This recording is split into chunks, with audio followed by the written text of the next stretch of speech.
अस्सलाम वालेकुम साथियों। असद यूनिवर्सिटी को भाजपा की बी टीम बोलने वाले नीतीश कुमार अब अपने ही जाल में फंसते हुए नजर आ रहे हैं। जी हाँ, नीतीश कुमार जो कि असद यूनिवर्सिटी को भाजपा की बी टीम, भाजपा का एजेंट बोलते हुए नजर आते थे और कहते थे कि ओवैसी क्या हैं, ओवैसी वही तो ना है जो केंद्र में है, यानी कि मोदी जी के एजेंट हैं वो। लेकिन अब वो खुद भाजपा के गठबंधन में हैं और वो आज एक अफ्तार का आयोजन कर रहे हैं। लेकिन बड़ी बात ये हो गई कि मुसलमानों की बड़ी बड़ी दीनी तंजीमें हैं, उन्होंने इसका विरोध कर दिया है और कहा है कि इनके जो अफ्तार है इसमें कोई भी मुसलमान शामिल नहीं होगा।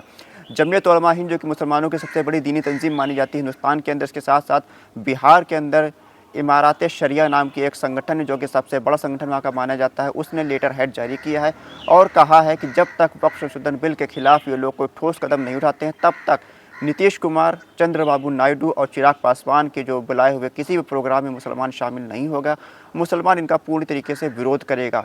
आपको बताया कि नीतीश कुमार बिहार के मुख्यमंत्री पिछले 19 साल से है, लेकिन इनको बड़ी तादाद में मुस्लिम वोट भी मिलता है। 17 साल से इंडिया के गठबंधन में, भाजपा के गठबंधन में, हालांकि बीच बीच में वो इधर उधर भी आ जाते हैं, लेकिन मुस्लिम वोट इनको अच्छी तादाद में मिलता है। और अब देखना होगा कि मुसलमानों का विरोध इनको किस हद तक लेकर जाता है। क्या मुसलमानों के विरोध करने के बाद इनको अकल आती है, इनको होश आता है और ये वक्फ संशोधन बिल के खिलाफ वोट करते हैं या फिर उसके खिलाफ कुछ बयान देते हैं, ये तो देखने वाली बात होगी। लेकिन कुछ जुम्मन टाइप के लोग भी हैं, वो अभी भी नीतीश कुमार की दरी बिछाने की कोशिश कर रहे हैं। नीतीश कुमार के लिए समझिए पलके अपनी बिछाए हुए हैं और उनको पूरी तरीके से मुख्यमंत्री दोबारा बनाना चाहते हैं। इसमें से एक नाम आप सब जानते हैं, सीमांचल के इलाके के नेता हैं अख्तरुल इमान साहब के विरोध में हमेशा चुनाव लड़ते रहते हैं। असद यूनिवर्सिटी की पार्टी ने जब से सीमांचल के अंदर अपना पैर पसारे हैं तब से लेकर आज तक, चाहे वो एनडीए हो, चाहे वो महागठबंधन हो, चाहे वो कांग्रेस हो, आरजेडी हो या फिर नीतीश कुमार की पार्टी हो, सबके पेट में दर्द शुरू हो गया और सबको लगने लगा है कि कैसे एक मुसलमानों के नाम पे बनी हुई पार्टी सीमांचल के इलाकों के लोगों के मुद्दों को उठा रही है, सीमांचल के इलाके में मजबूत हो रही है। सब लोग चाहते हैं कि असद यूनिवर्सिटी की पार्टी को बिहार के अंदर से ख़त्म कर दिया जाए। खबर यह भी है कि अख्तरुल इमान साहब ने जब प्रशांत किशोर से कहा कि आप हमसे गठबंधन कर लीजिए, तो प्रशांत किशोर ने उनसे ये कहा है कि आप अपनी पार्टी को बिहार में ख़त्म कर दीजिए।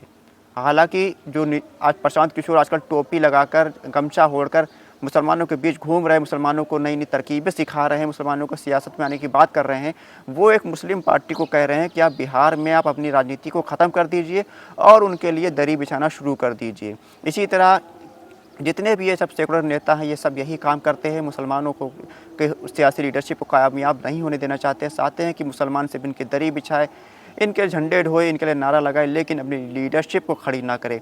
2% वाले मुकेश सहनी मुख्यमंत्री बनने का दावा करते हैं, डिप्टी सीएम का दावा करते हैं और यहाँ पर बार्गेनिंग करते हैं, कहते हैं हमको 60 सीटें दो तब हम तुम्हारे गठबंधन में आएंगे। लेकिन 18 और 20% मुस्लिम वोट वाली जो पार्टियाँ हैं, जो मुस्लिम वोट वहाँ पर है, उनकी पार्टी नहीं होनी चाहिए। उन लोगों को कोई भी हापुर से हाल नहीं है।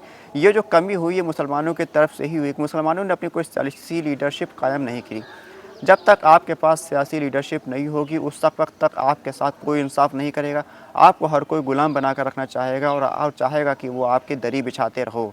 असद यूनिवर्सिटी की पार्टी ने जब से हिंदुस्तान के अंदर अपने पैर फंसाना शुरू किया तो सब लोग, जितने सेकुलर पार्टी है जिनको मुसलमान एक तरफा तरीके से आंखें बंद कर वोट देता था, उन सबको अपनी राजनीति को खतरा महसूस हो रहा है। इस वजह से वो लोग असद यूनिवर्सिटी पर बेबुनियाद इल्ज़ामात लगाते रहते हैं, उनको भाजपा के एजेंट, भाजपा की बी टीम कहते रहते हैं।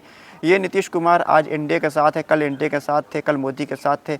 जब ये महागठबंधन के साथ आ जाते हैं तो ये असद यूनिवर्सिटी को भाजपा के एजेंट, भाजपा के बी टीम कहने लगते हैं। लेकिन महीना, 2 महीना, साल भर बाद ये खुद वापस भाजपा के साथ चले जाते हैं, मोदी जी के साथ चले जाते हैं। उस वक्त इनको कोई भाजपा का एजेंट नहीं कहता है। हालांकि जब पलटी मारकर महागठबंधन के साथ आते तो मुसलमान इनके दरी बिछाना शुरू कर देता है, इनको आगे आगे इनको मुख्यमंत्री बनाने की कोशिश करने लगता है। इसी तरह के तमाम नेता हैं जो मुसलमानों के वोटों की राजनीति करते हैं और मुसलमानों के वोटों की बुनियाद पर मुख्यमंत्री, प्रधानमंत्री तक बन जाते हैं, लेकिन मुसलमानों की लीडरशिप को कामयाब नहीं होने देना चाहते। अपनी राय कमेंट बॉक्स में हमको जरूर बताया कि जो मौलाना अरशद मदनी साहब ने या फिर अमीरात शरिया ने जो पैगाम जारी किया है, जो एक लेटर जारी किया है कि इनका नीतीश कुमार, चंद्रबाबू नायडू, चिराग पासवान के प्रोग्रामों का बहिष्कार मुसलमान करेगा जब तक ये वक्फ संशोधन बिल के खिलाफ कोई ठोस कदम नहीं उठाते। क्या कदम सही है या गलत है, अपनी कमेंट बॉक्स पर राय ज़रूर देखें। साथ ही साथ ये भी पता है कि असद यूनिवर्सिटी साहब पर कीचड़ उछलने वाले नीतीश कुमार क्या भाजपा के एजेंट है या नहीं है। खुदा हाफिज़।